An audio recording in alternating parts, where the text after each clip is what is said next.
ঈমান যদি সুরাইয়া নক্ষত্রের জগতেও থাকত, তবে এর মতো লোকেরা সেখান থেকেও তা হাসিল করে ছাড়ত।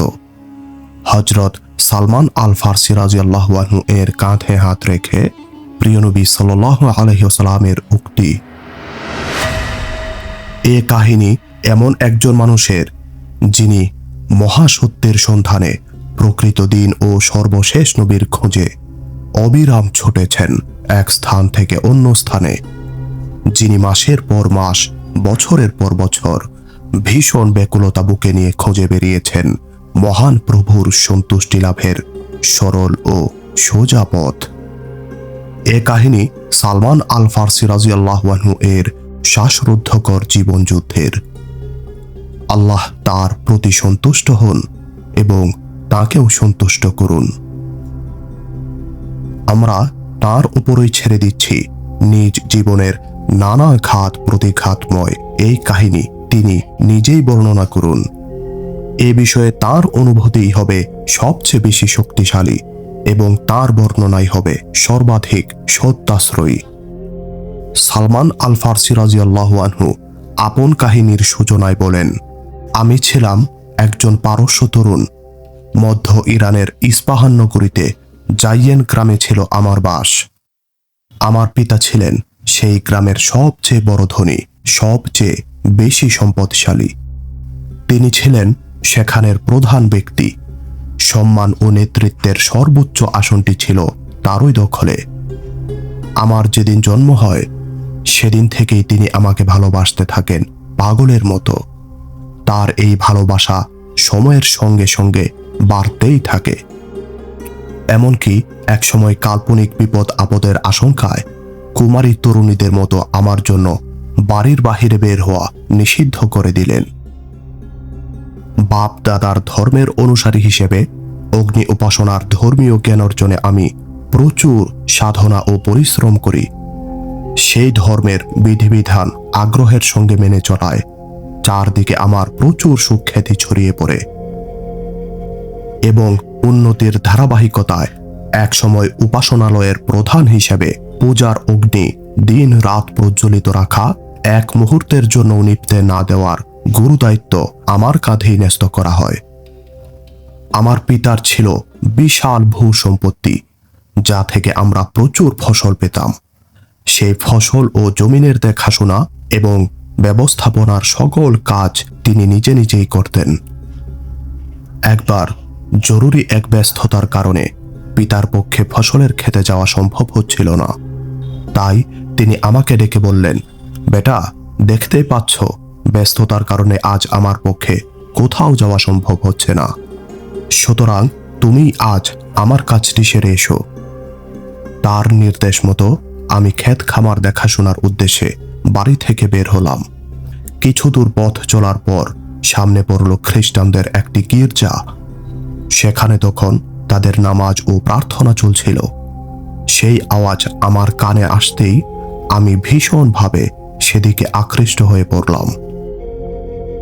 দীর্ঘকাল যেহেতু পিতার স্নেহবন্ধন আমাকে বাড়ির চার দেয়ালের মাঝে এমনভাবে বেঁধে রেখেছিল যে খ্রিস্টানদের ব্যাপারে তাদের ধর্মীয় আচার অনুষ্ঠান, নামাজ ও প্রার্থনা কোনো কিছুই আমার জানা ছিল না। জানতাম না অন্য কোনো ধর্মের কথাও।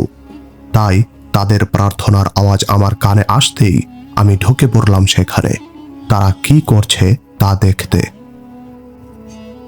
আমি গভীরভাবে চিন্তা ভাবনা করে বুঝতে পারলাম তাদের নামাজ ও প্রার্থনার ভঙ্গি আমার মনে ভীষণ দাগ কেটেছে এবং তাদের ধর্মের প্রতি জন্ম নিয়েছে আমার গভীর অনুরাগ ও প্রীতি। আমি মনে মনে বললাম, তাদের ধর্ম আমাদের ধর্মের চেয়ে ভালো। এই মুগ্ধতা নিয়ে তাদের মাঝেই আমার সারাটা দিন কেটে গেল। দিন শেষ হয়ে গেল, কিন্তু ফসলের খেতে আর যাওয়া হলো না। আমার ভেতরের চিন্তা ভাবনা বদল হতে থাকলো। আমি তাদের জিজ্ঞাসা করলাম, এই ধর্মের মূল কেন্দ্র কোথায়? তারা বলল, সিরিয়ায়। রাত ঘনিয়ে এলে এখান থেকে আমি সরাসরি বাড়ি ফিরে গেলাম। বাবা আমার কাছে এসে জানতে চাইলেন ফসলের কি অবস্থা, কর্মচারীরা সবাই ঠিকঠাক কাজ করেছিল কিনা। আমি বললাম, বাবা, আমি ক্ষেতের উদ্দেশ্যে রওনা করেছিলাম। যাওয়ার পথে কিছু মানুষকে গির্জায় উপাসনা করতে দেখে সেখানে প্রবেশ করেছিলাম। তাদের ধর্মীয় আচার অনুষ্ঠান দেখে শুনে আমি এতটাই মুগ্ধ হয়ে পড়েছিলাম, সূর্যাস্ত পর্যন্ত আমি তাদের মাঝে আটকে ছিলাম। ফসলের জমিন দেখতে যাওয়ার কোনো সুযোগই হয়নি। আমার এসব কৃতকর্মের কথা শুনে বাবা আতঙ্কিত হয়ে পড়লেন এবং বললেন, বেটা, হঠাৎ জেনেছ বলে ওই ধর্মের প্রতি তুমি একটু বেশি মুগ্ধ হয়ে পড়েছ। কিন্তু প্রকৃতপক্ষে ওই ধর্মের মধ্যে মুগ্ধ হয়ে যাওয়ার মতো কিছুই নেই। আর আসল সত্য এটাই যে তোমার ও তোমার পূর্বপুরুষের ধর্ম ওটার চেয়ে হাজার গুণ শ্রেষ্ঠ। আমি খুব দৃঢ়তার সঙ্গে বাবার বক্তব্য প্রত্যাখ্যান করে বললাম, বাবা, তোমার কথা একেবারেই অবাস্তব। আমি আল্লাহর নামে শপথ করে বলছি, তাদের ধর্ম ও ধর্মীয় আচার অনুষ্ঠান আমাদের ধর্মের চেয়ে অনেক অনেক ভালো। আমার এই কথায় আমার পিতা ভয়ে একেবারে মুষড়ে গেলেন এবং আমার ব্যাপারে ধর্মদ্রোহী হয়ে যাওয়ার আশঙ্কায় আমার দু পায়ে বেরি পরিয়ে আমাকে ঘরে বন্দি করে রাখলেন। এরপর সুযোগ পাওয়া মাত্রই আমি খ্রিস্টানদের কাছে সংবাদ পাঠালাম, সিরিয়াগামী কোনো কাফেলা এলে দয়া করে আমাকে সংবাদ দিও। সৌভাগ্যক্রমে অল্প কয়েকদিনের মধ্যেই সিরিয়াগামী একটি কাফেলা তাদের কাছে এলে তারা অবিলম্বে আমাকে সংবাদটি জানালো। বহু কষ্ট ও সাধনা করে আমি বেরিমুক্ত হলাম। গোপনে তাদের সঙ্গে যুক্ত হয়ে অবিরাম সফর করে একদিন সিরিয়ায় পৌঁছে গেলাম। সেখানে পৌঁছার পর আমি লোকজনের কাছে জানতে চাইলাম, খ্রিস্টানদের প্রধান ও শ্রেষ্ঠতম ব্যক্তি বর্তমানে কে? তারা জানালো, গির্জার দায়িত্বে নিয়োজিত বর্তমান বিশপই খ্রিস্টান ধর্মের প্রধান ও শ্রেষ্ঠ ব্যক্তি। আমি তার কাছে হাজির হয়ে নিবেদন করলাম, আমি খ্রিস্ট ধর্মের আকর্ষণে বহু দূর থেকে এখানে ছুটে এসেছি। আপনি অনুমতি দিলে আমি আপনার সার্বক্ষণিক শিষ্য হতে চাই। আপনার খেদমত করে আপনার নিকট থেকে এই ধর্মের শিক্ষা অর্জন করতে চাই। আমি চাই আপনার সঙ্গে প্রার্থনা করতে এবং আপনার সঙ্গে নামাজ পড়তে। আমাকে তিনি সাদরে গ্রহণ করলেন। আমি তার সার্বক্ষণিক সেবক হয়ে গেলাম। এরপর অল্প দিনের মধ্যেই আমি বুঝে গেলাম, জীবন, কর্ম ও স্বভাব চরিত্রের বিচারে এই বিশপ ভালো মানুষ নন। কারণ লোকটি নিজের অনুসারীদের দান খয়রাতের জন্য উদ্বুদ্ধ করেন এবং তাদের শোনান সোয়াবের সুসংবাদ। কিন্তু ভক্ত অনুরাগীরা যখন তার হাতে নিজেদের দান খয়রাতের অর্থ সম্পদ তুলে দেয় গরিবদের মাঝে বিলিয়ে দেওয়ার জন্য, কিন্তু তিনি সেগুলো গরিব দুঃখীদের মাঝে না দিয়ে নিজের জন্য সঞ্চয় করে রাখেন। এভাবে মানুষের দান খয়রাতের সোনা রূপা দিয়ে তিনি বড় বড় 7টি কলস পূর্ণ করে ফেলেছেন। তার এ সকল অপকীর্তি দেখে আমার অন্তরের সকল শ্রদ্ধা ক্রোধ ও ঘৃণায় পরিণত হলো। এক সময় যখন তার ইন্তেকাল হলো এবং তার দাফন কাফনের উদ্দেশ্যে খ্রিস্টধর্মীয় বহু গুরুত্বপূর্ণ ব্যক্তি সমবেত হলেন, আমি তাদেরকে বললাম, আপনাদের এই পাদ্রী ছিলেন পুরুদস্তুর একজন ভণ্ড ও প্রতারক। তিনি আপনাদের দান খয়রাতের জন্য উদ্বুদ্ধ করতেন, কিন্তু আপনাদের দানের অর্থ করি পুরোটাই তিনি আত্মসাৎ করে নিজের জন্য রেখে দিতেন। একটি পয়সাও গরিব দুঃখীদের দিতেন না। তারা আমাকে জিজ্ঞাসা করলেন, তুমি এসব জানলে কিভাবে? তাদের সন্দেহ দূর করার জন্য আমি বললাম, আপনারা চাইলে আমি তার সঞ্চিত ধন ভাণ্ডার আপনাদেরকে দেখাতে পারি। তারা বললেন, ঠিক আছে, সেটাই করো। এ কথা শুনে আমি তার সঞ্চিত ধন ভাণ্ডার সকলকে দেখিয়ে দিলাম। তারা সেখান থেকে বড় বড় 7টি কলস বের করে আনলেন, যা ছিল সোনা রূপায় ভর্তি। এসব দেখে শুনে তারা ওই পাদ্রীর ব্যাপারে নিশ্চিত হওয়ার পর আল্লাহর নামে শপথ করে বললেন, আমরা তাকে দাফন করব না। এরপর তার মৃতদেহ শুলে চড়িয়ে পাথর ছুঁড়ে মারতে থাকলেন। এর অল্পদিন পরেই তারা নতুন একজন পাদ্রীকে তার স্থানে নিয়োগ করলেন। আমি তার সেবায় আত্মনিয়োগ করলাম।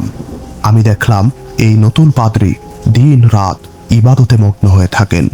দুনিয়ার কোনো ব্যাপারেই তার কোনো লোভ ও মোহ নেই। আখেরাতের ব্যাপারে তিনি অতি আগ্রহী। এত ভালো ও খাঁটি ধর্মপ্রাণ মানুষ আমি সারা জীবনে আর একটিও দেখিনি। ফলে আমি মন প্রাণ উজাড় করে তাকে সীমাহীন ভালোবেসে তার সেবা করতে থাকলাম। একটি উল্লেখযোগ্য পরিমাণ সময় তার সহচার্যে থাকার সৌভাগ্য আমার হলো। যখন তার মৃত্যু ঘনিয়ে এলো, আমি তার কাছে নিবেদন করলাম, জনাব, আপনার ইন্তেকালের পর আমি কার কাছে যাব, কার সহচার্য অবলম্বন করব, এ ব্যাপারে আমি আপনার উপদেশ ও পরামর্শ চাই। তিনি বললেন, বেটা, খ্রিস্ট ধর্মের যে মৌলিক নীতি আদর্শের উপর আমি প্রতিষ্ঠিত ছিলাম, মাউসেলের এক ব্যক্তি ছাড়া আর কেউ সেরকম আছে বলে আমার জানা নেই। তিনিও আমার মতো ধর্মের কোনো বিকৃতি ঘটাননি। সুতরাং তুমি তার কাছে চলে যাও। এই পাদ্রীর ইন্তেকাল হয়ে গেলে আমি তার নির্দেশনা মতো মাউসেলের লোকটির নিকট চলে গেলাম। তাকে আমার বিষয়ে সকল তথ্য জানিয়ে বললাম, মৃত্যুর পূর্বক্ষণে একজন পাদ্রী আমাকে উপদেশ দিয়ে গেছেন আপনার সহচার্য অবলম্বন করতে। তিনি আমাকে বলেছিলেন, তার মতো আপনিও প্রকৃত খ্রিস্ট ধর্ম আঁকড়ে ধরে আছেন। সব কথা শুনে তিনি আমাকে নিজের সহচার্যে কবুল করলেন। ধীরে ধীরে আমি বুঝতে পারলাম তিনি অতি উত্তম একজন ধর্মপ্রাণ মানুষ। এক সময় তারও মৃত্যুর সময় ঘনিয়ে এলো। আমি তার কাছে আবেদন করলাম, হে মহান ব্যক্তি, আপনার সামনে আল্লাহ তাআলার অনিবার্য হুকুম অর্থাৎ মৃত্যু এসে গেছে, যা আপনি বুঝতে পারছেন। আমার সম্পর্কে তো আপনার সবই জানা। এখন আমি কার কাছে যাব, সে বিষয়ে আমি আপনার নির্দেশনা চাই। তিনি স্নেহশীল পিতার মতো বললেন, হে পুত্র, নাসিবাইনের এক ব্যক্তি ছাড়া আর কেউ আমাদের মতো দিনের উপর সঠিকভাবে প্রতিষ্ঠিত আছে বলে আমার জানা নেই। সুতরাং তুমি সেখানে চলে যাও এবং তার কাছে থাকো। তার কাফন দাফনের পর আমি নাসিবাইনের সেই বুজুর্গ মানুষটির নিকট হাজির হলাম। তাকে নিজের পূর্ববর্তী সকল অবস্থা, বিশেষভাবে মুর্শিদের নির্দেশনা সম্পর্কে সব কথা জানালাম। সব শুনে তিনি আমাকে নিজের কাছে থাকার অনুমতি দিলেন। আমি তার সান্নিধ্যে থেকে গেলাম। অল্প কয়েকদিনের মধ্যেই বুঝতে পারলাম যে পূর্বের দুজনের মতো এই বুজুর্গও খুবই সৎ ও ধর্মপ্রাণ মানুষ। তবে তার কাছ থেকে আমি খুব বেশি উপকৃত হতে পারলাম না। অল্প দিনের মধ্যেই তারও মৃত্যুর সময় ঘনিয়ে এলো। তখন আমি তার নিকট গিয়ে বললাম, আমার সম্পর্কে আপনার তো সবই জানা আছে। আমার লক্ষ্য কি, কিসের জন্য আমি ধর্ণা দিয়ে বেড়াচ্ছি এখান থেকে ওখানে। সুতরাং আপনার মৃত্যুর পরে আমি কার কাছে যাব, এ বিষয়ে আমাকে কিছু বলে যান। আমার নিবেদন শুনে তিনি দরদ ভরা কণ্ঠে বললেন, বেটা, আম্বুরিয়ার এক বুজুর্গ ছাড়া আর কেউ আমাদের মতো সত্যকে আঁকড়ে ধরে আছে বলে আমার জানা নেই। তিনি সেই লোকটির নাম উল্লেখ করে আমাকে বললেন, আমার মৃত্যুর পর তুমি তার কাছে চলে যেও। তার পরামর্শ মতো আমি আম্বুরিয়াতে পৌঁছে গেলাম। আমার সকল খবর তাকে খুলে বললাম এবং পূর্বের বুজুর্গের অন্তিম ওসিয়তের কথা জানিয়ে আমাকে তার কাছে থাকার অনুমতি দেওয়ার আবেদন করলাম। তিনি অনুমতি প্রদান করলেন এবং আমি তার সঙ্গে থাকা শুরু করলাম। দেখলাম পূর্বে দেখে আসা বুজুর্গদের মতো তিনিও নীতি আদর্শে অবিচল আর খুবই ধর্মপ্রাণ ও মহৎ মানুষ। আমি তার ধর্মভীরুতা, নীতি ও ব্যক্তিত্ব দ্বারা উপকৃত হতে থাকলাম। তার কাছে থাকাকালীন আমি বেশ কয়েকটি গাভী ও বেশ কিছু বকরির মালিক হয়ে গেলাম। এরপর পূর্ববর্তীদের মতো এক সময় তারও মৃত্যুর সময় ঘনিয়ে এলো। যথারীতি অন্তিম মুহূর্তে আমি তার নিকট গিয়ে বললাম, আমার পূর্বের সকল খবরই আপনি জানেন। এবার আমি কার কাছে যাব, কি করব, দয়া করে এ বিষয়ে আমাকে কিছু বলে যান। তিনি অত্যন্ত স্নেহের সঙ্গে বললেন, বেটা, আল্লাহর শপথ, আমার জানা মতে এই বিশাল পৃথিবীর বুকে এখন এমন একজনও বেঁচে নেই যিনি আমাদেরই মতো সত্য ধর্মের উপর প্রতিষ্ঠিত।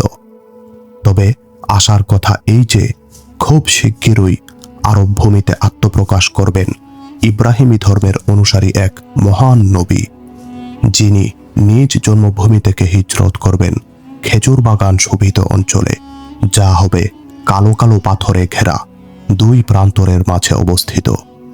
তার নবুয়তের বেশ কিছু সুস্পষ্ট নিদর্শন থাকবে, যেমন তিনি নিজের জন্য হাদিয়া তোহফা গ্রহণ করবেন, খাবেন, কিন্তু সদকা জাকাত নিজের জন্য গ্রহণ করবেন না, খাবেন না। তার মুবারক দুই কাঁধের মাঝখানে শোভা পাবে মোহরে নবুয়াত।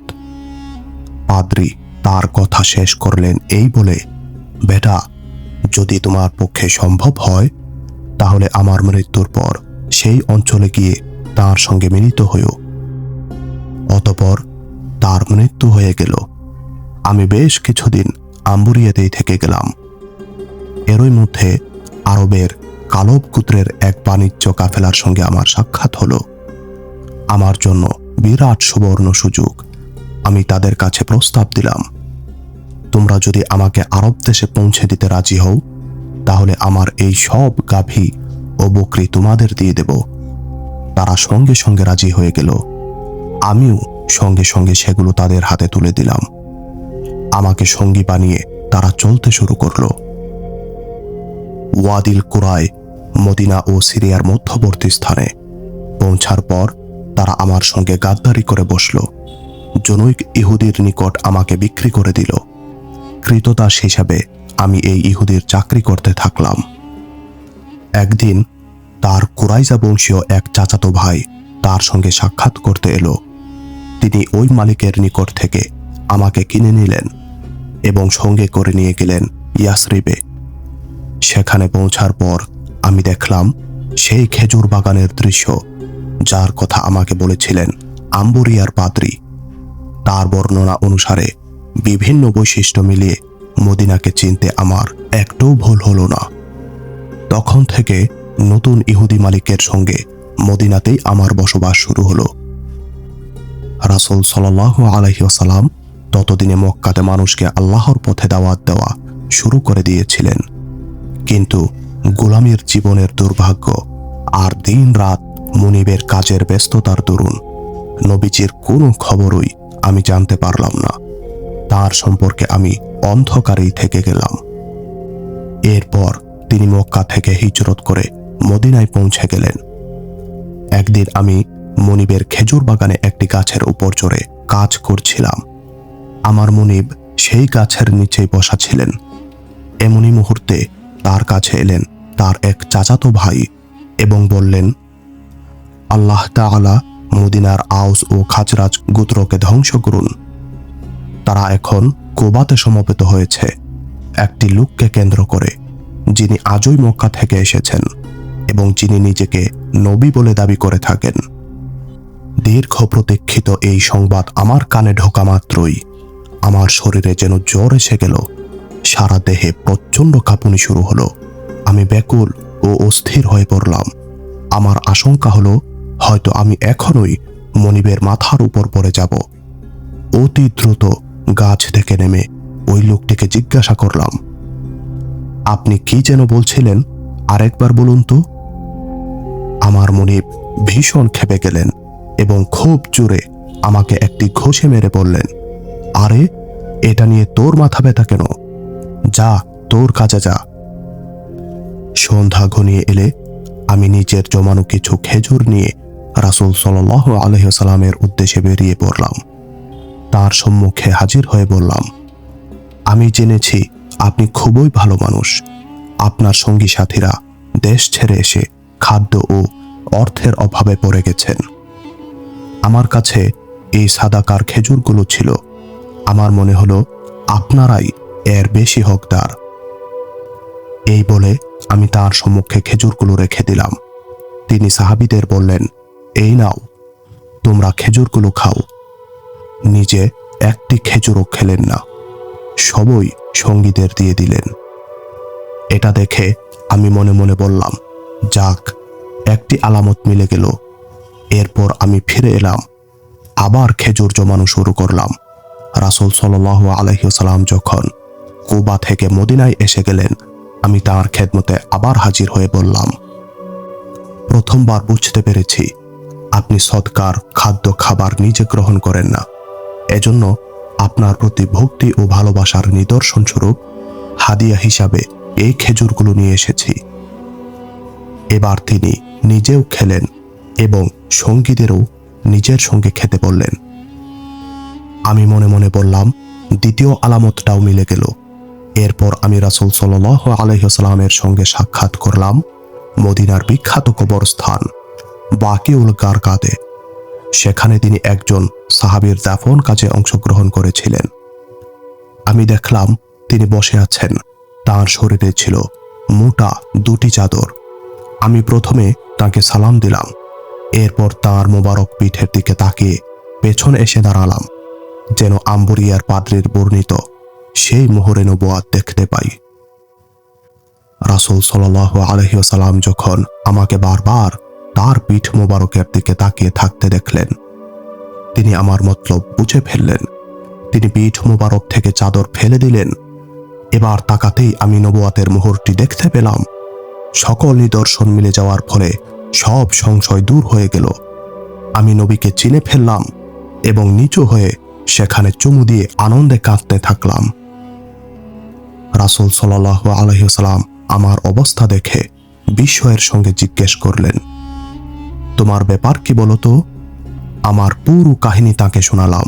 সত্যের জন্য আমার দীর্ঘ সংগ্রামের কাহিনী শুনে তিনি মুগ্ধ হলেন।